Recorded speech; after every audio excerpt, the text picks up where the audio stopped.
Вятър копам като... Много прилично се държи, всичко и до управление. Само с опашката ли се управлява? Само с опашката. Неговия се управлява с елероните дяволото.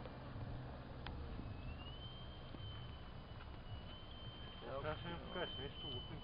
Лупинги няма да правя, защото още съм начинаещ и не знам колко съм изздрави крилата. Това съм го правил аз с целото. И малко се съмнявам, че ако трябва да правя лупинги, мога да ми е последния лупинг. Първи и последния това. Това ще ме е ясно.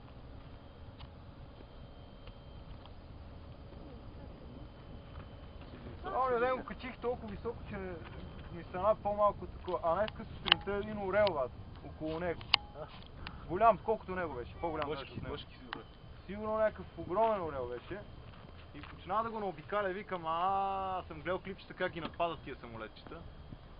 Викам, това иска да ме гепи.